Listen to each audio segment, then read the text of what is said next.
شخصیت کو نکھارنے والی چند خصوصیات۔ نمبر 1، اگر آپ کی غلطی ہے تو جلد مان لیں، اس سے عزت میں اضافہ ہوتا ہے، وقت کی بچت ہوتی ہے۔ اگر آپ کی غلطی، جب غلطی نہیں ہے تو ماننے کی حاجت نہیں ہے۔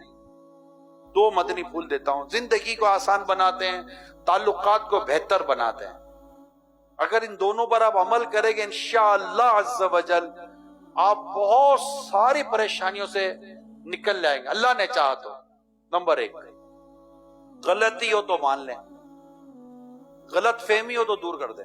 یہ نہ کہیں کرنے دو، میرا کیا جاتا ہے، مجھے میرے باپ کا کیا جاتا ہے، یہ نہ کہیں۔ غلط فہمی کو میکسیمم دور کریں۔ ہم لوگوں میں رہتے ہیں، لوگوں کو اپنا مخالف ہی نہ بنائیں نا۔ معاشرے میں کوئی کام کرنا چاہتے ہیں، معاشرے میں کوئی بات کرنا چاہتے ہیں، لوگوں کے اندر کوئی تبدیلی لانا چاہتے ہیں، لوگوں میں کوئی اصلاح کا کام کرنا چاہتے ہیں، تو آپ لوگوں کو اپنے معاملے سے کلیئر نہیں رکھیں گے، ورنہ لوگ بات کیسے سنیں گے آپ کی نا۔ یاد رکھیے کہ روشنی ساتھ ہونا تو فاصلے سمٹتے نہیں ہیں، لیکن فاصلے آسانی سے طے ہو جاتے ہیں۔ نمبر 2، لوگوں کو اہمیت دینا۔ اس میں سب سے پہلی بات جو میں آپ کو عرض کروں گا وہی ہے کہ ان کو ان کے نام سے پکاریں۔ عرفان حافظ بھائی السلام علیکم، کیسے ہیں آپ؟ ٹھیک ہیں ماشاءاللہ، دورہ حدیث شریف کے طالب علم ہے، واہ کیا بات ہے، ارے وہ ماجد پھر یوں کر کے اب دورہ حدیث شریف کے طالب علم کہہ کر کنیت کے ساتھ نام لے کر اگر میں آپ سے بات کروں گا تو آپ کو اچھا لگے گا، خوشی ہوگی۔ یعنی آنے والے کو آپ کہ جی آپ بیٹھیے، وہ بولے گا نہیں جگہ نہیں آپ بیٹھے، میں تھوڑا یوں ہو جاتا ہوں۔ کسی نے آپ کو جگہ دی، بیسیکلی آپ کے دل میں اس کی جگہ بن گئی، اس سے آپ کی اہمیت بڑھے گی، اس سے آپ کی عزت بڑھے گی، اس سے آپ کے لیے راستے کھلیں گے۔ حسد سے کچھ بھی نہیں ملے گا، حسد سے سوائے آگ میں جلنے کے اور کوئی فائدہ نہیں ہوتا۔ بات سمجھ رہے ہیں؟ جس کو اللہ نے عزت دی ہے، مقام دیا ہے، مرتبہ دیا ہے، اللہ نے اس کو معاشرے میں، لوگوں میں کوئی اہمیت عطا فرمائی ہے، تو آپ بھی اس کی عزت کریں، اس کو اہمیت دیں، اس کو مقام و مرتبہ دیں، شرعی تقاضوں میں رہتے ہوئے۔ میں نے دیکھا میرے پیر صاحب کو، امیر اہل سنت متزل العلی، جب کوئی اس طرح اسلامی بھائی ذمہ دار یا کوئی یوں آتے نا تو یا تو کھڑے ہو جاتے ہیں یا سڑک جاتے ہیں یا کوئی ہل جاتے ہیں، نوٹس دیتے ہیں کہ آپ آئیں، مجھے اس بات کا نوٹس لیا ہے۔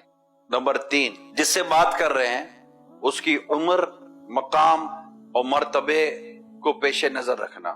ہم اپنی طبیعت کے مطابق بات کر رہے ہوتے ہیں، سامنے والے کی طبیعت، اس کا مزاج، اس کا انداز، اس کی عمر، اس کا مرتبہ، اس کا ایکسپیرینس، اس کی علمیت، ان سب چیزوں کو ہم ایک طرح سے اگنور کر جاتے ہیں۔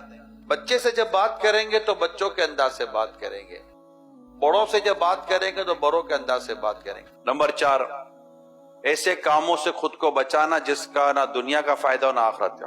اور ان تمام تر ڈیٹیل کی ایک بنیادی حدیث ہے۔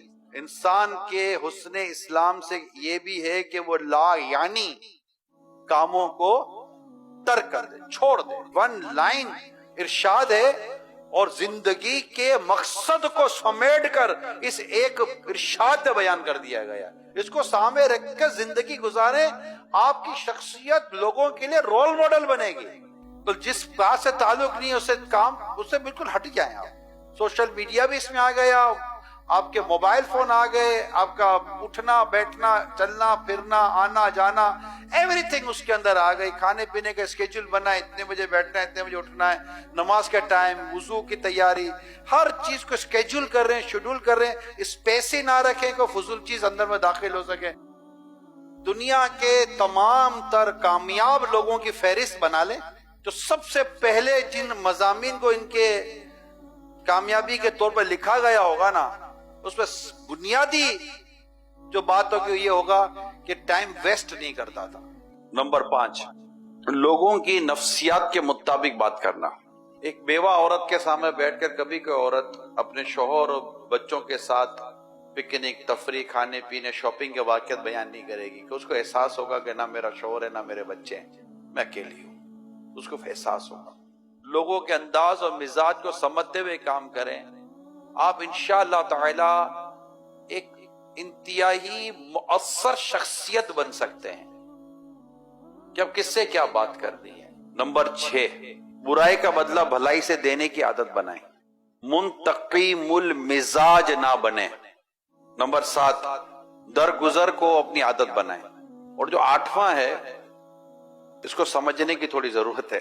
جب آپ اپنا مکان بناتے ہیں تو جس طرح مکان میں کوئی رخنا نہیں چھوڑتے، کوئی ایسا سوراخ یا کوئی ایسی دراریں نہیں چھوڑتے کہ جس سے لوگ آپ کے مکانوں میں جھانکیں، اسی طرح اہل علم اور عقل مند شخص اپنے کردار میں ایسی گنجائش نہیں رکھتا کہ جس سے اس کے کردار میں لوگ شکوک و شبہات میں مبتلا ہوں۔